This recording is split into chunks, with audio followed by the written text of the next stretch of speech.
Guten Morgen y buenas mañanas. Estamos aquí in Berlin, in chilly Berlin, mid-November morning. Up here in the window, not sure why I'm in the window, but I guess I just wanted to show you like the view we got going on here.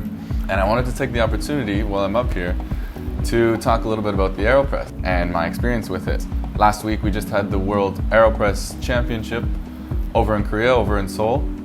Actually, we had our champion, Paulina, from the UK, congratulations. And back in April of this year, I had the pleasure of participating in the Aeropress Championship in Spain. Actually, it was really well organized. We had regionals around the whole country, everywhere from Galicia, Andalusia, and of course, Catalonia. And that's where I was living, in Barcelona.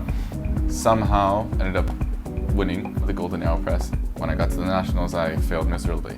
But I'm very happy for Javier from Galicia, who took the Spanish Aeropress straight to Seoul and showed the world what Spain has to offer. And I've had, since a lot of people ask me like, hey, what was your recipe? You know, what made it so special? I thought instead of just telling you, I would actually show you and get out of this window here because it's cold. Oh, and by the way, I'm Brody, also known as the Nomad Barista. And this is the Aeropress. And this, by the way, is a coffee plant, which I put some ground coffee beans in there, as sometimes you do with soil. I wondered if it was some sort of twisted cannibalism, but I hope not. So, you might be asking, okay, so I see what the Aeropress is, but what actually is it? Well, it's this, and I'll show you. Which was in fact invented by Alan Adler, who also invented the Aerobi throwing ring. He loved coffee, we love coffee. Let's get started. So first things first, you'll need all the right equipment. And try to stick with the same equipment because when developing a recipe or just making coffee, it's all about consistency. And so if you can minimize the differences in each brew, you're gonna have much better results. It's also a lot about trial and error. For example, when I was preparing for the championship in Catalonia, I used a specific brand of water that I found in Barcelona that worked particularly well with the coffee that they provided us with. And then of course you have to play with the grind size, you have to play with the temperature of the water, you have to play with the ratio of coffee to water, the temperature in the room, like you hate that morning. But I mean, I'm gonna go over all these parameters and their effects in a different video. Now, the recipe I'm showing you today is not necessarily super practical, but it is very fun, and that's why I chose it.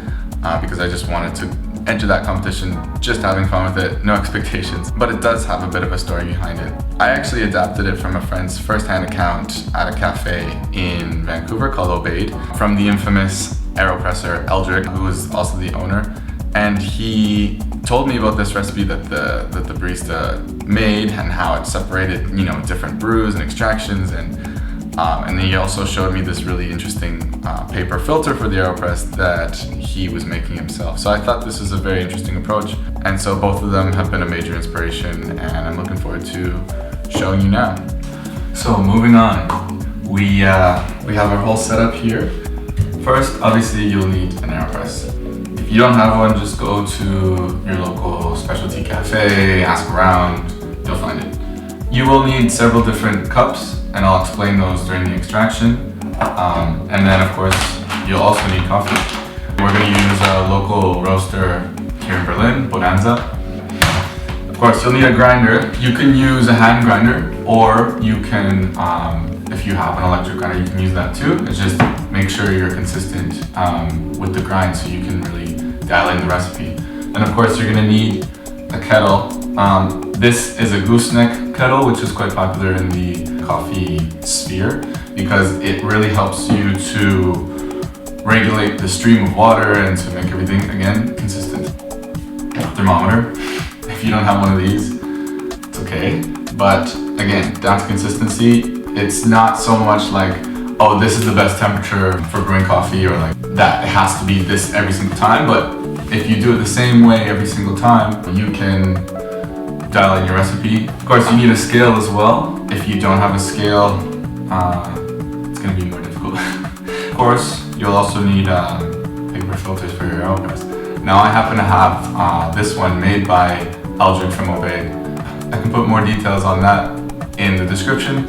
But if you don't have these, it's okay, because when I actually did this competition, I just used 2 of these regular Aeropress filters. So that works fine as well, but this one is really interesting. So anyways, put this in here, put the filter on here first, make sure it's screwed on well, put it right onto your receiving vessel, and pour some hot water over the filter.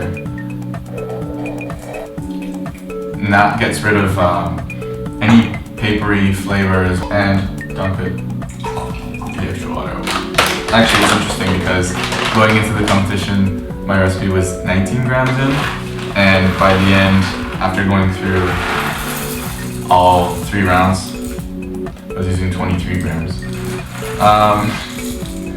Now, it sounds a little bit contradictory to what I was saying about consistency, but I wasn't entirely confident with the original recipe, so I decided to adapt it on the fly. It worked out. Doesn't always work out. And then we just have to grind away.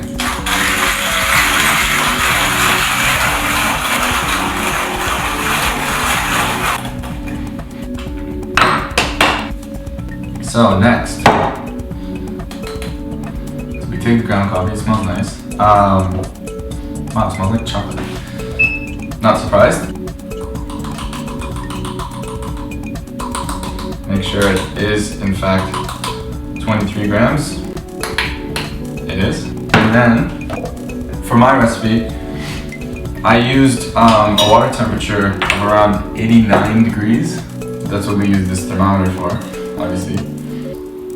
0 the scale. And I'm gonna pour in 60 milliliters first, push it through, separate it, and then pour more water in and separate that. So basically, within 30 seconds, I am pouring 60 milliliters in, using this handy chopstick to do 3 stirs. It's basically to wet all the grounds. Take this off the scale, push it through, 30 seconds. Pour that into here. Now for the next part, take this off. Now the timer's going, but it's kind of irrelevant because nothing's passing through right now. So we'll restart that, and the water will have dropped a little bit, but that's okay because we're accounting for that change in this recipe. We'll start this again, and we'll pour 170. The reason why I chose 170 and 60 was to achieve more or less a 1 to 10 ratio from 23 grams. If you multiply that by 10, etc. So we're using 170. Got the timer going, and I actually want to let this sit with the plunger on top, just to keep it kind of in place. It is dripping down a little bit, kind of like a pour over. But I'm going to keep it in place, and I want to start pushing around 1 minute until I get to about 1 minute 40 seconds. A nice slow press that's going to extract a little bit more evenly, and I'm going to pour it into here. And so once that's done, we can actually set this aside. Let's reset the scale, pour this in. Now, we won't have exactly 170 milliliters that we poured in because some of it is still retained in here. But that's why we wait, because you actually have to present a coffee to the judges that is at least 200 milliliters. And so we're at 160. I actually added a little bit of the first extraction back to the second extraction, trying to balance it out after the brew. So let's start with 30, and we can actually taste it first before we serve it, before we drink it, I guess, in this case. And then if we need to add a little bit more, we can do that. But let's start with 30 milliliters. And you can use this cupping spoon. If you don't have a cupping spoon, just use a regular spoon.